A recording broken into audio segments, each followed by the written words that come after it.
Ooh. Just took the dogs out. It's like 10, 11. It's really cold out. I'm trying to warm up. Ooh, okay. So, number 13. We got a radical binomial, and we're going to multiply. These are conjugates, actually, so we should see something very nice happen. Let's check it out. This is basically just FOIL. Okay, so square root of a times the square root of a is just a, actually. So we're going to go ahead and just write a. Remember, this is really what you got there, right? So if you square a square root, you're undoing it. So the a is there, and now we get a, it's radical a times positive 2. Okay, and you know, when you guys get to pre-calc, you're just going to stop writing this, right? You're going to, once you recognize a conjugate, you're going to stop writing the two middle terms. Okay. Now remember, they have to be conjugates, though. In some cases, they are not conjugates, so therefore you will have a middle term. So you got to watch out for that. But these guys will actually cancel out. But then we've got a minus 2 times positive 2 for a minus 4. So it looks like we just have a minus 4 is our final answer. Over here, we're multiplying twice because we are dividing by a radical binomial. So what you do is, if you don't remember, we're going to use a conjugate. So the conjugate is just change the sign in the middle. Do not change him. Okay, do not change him, because then things will not cancel out, and you'll actually just make things more complex. So watch out for that. So now we've got two multiplication problems. Okay, I'd like to put all binomials in parentheses, so I don't accidentally cross something out, okay?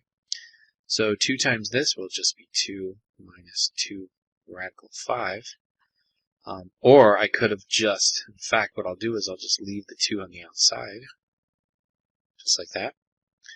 Okay, so just kind of piece them together there. And then on the bottom, by multiplying by a conjugate, we're going to get a 1, and then this would be a minus 5, because radical 5 times radical 5 is radical 25, which is just 5.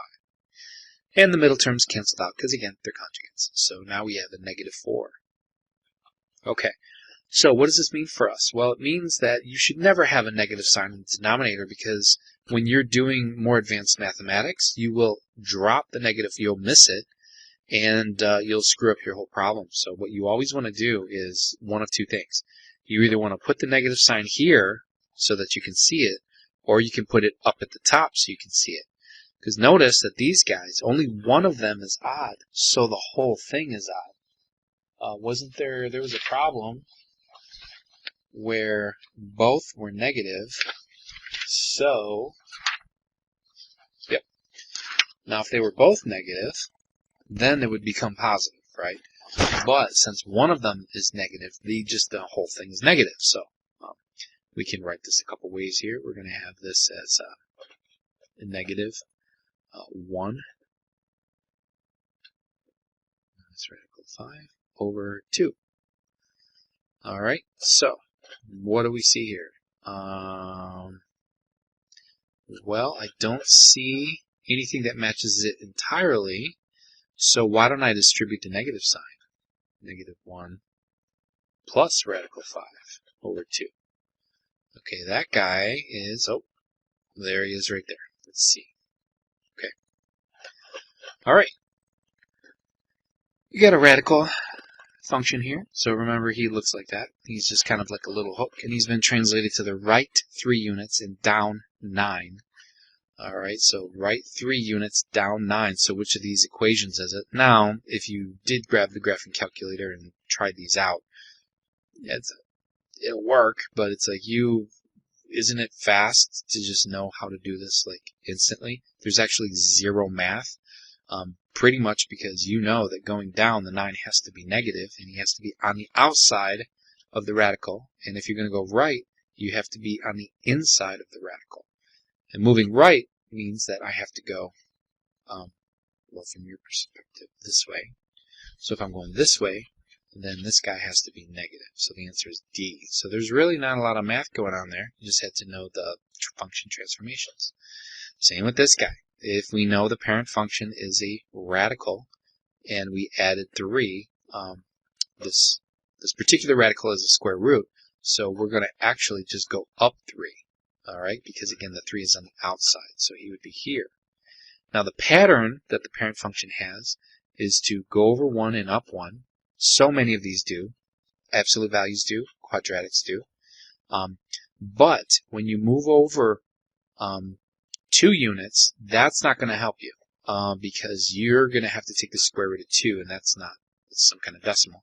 Square root of 3 is a decimal, but the square root of 4 units over is actually 2, so that's good. Now that takes us to the edge of our graph. That's pretty much all we can do, so that guy is good.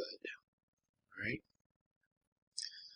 Alright, these are a quick go. Which of the following are real numbers?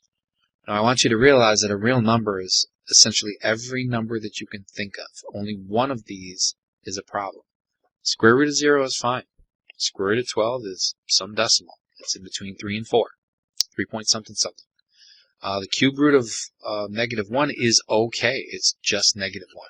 But it's the fourth root of negative 1 that's the problem. Because you can't take an even root of a negative number. You can take an odd root, but not an even. So this guy is not the real number. So you would have selected A, B, and C. All right. And then finally, last one. Where are we at? 6-minute mark.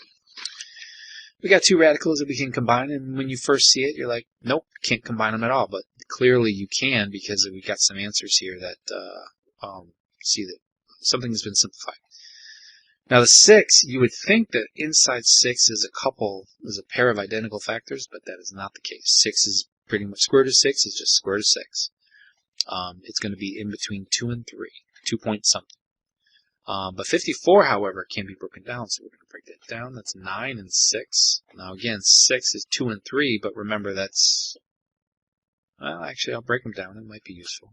And then 3 and 3. And because these are square roots, I'm looking for pairs. So that would be a 3 and 3. And it looks like the 6 is still in there. So I take out a 3. I'm actually going to put that right there and turn that into a 6. All right. So negative 2 radical 6 minus 3 radical 6 is going to give me negative 5 radical 6.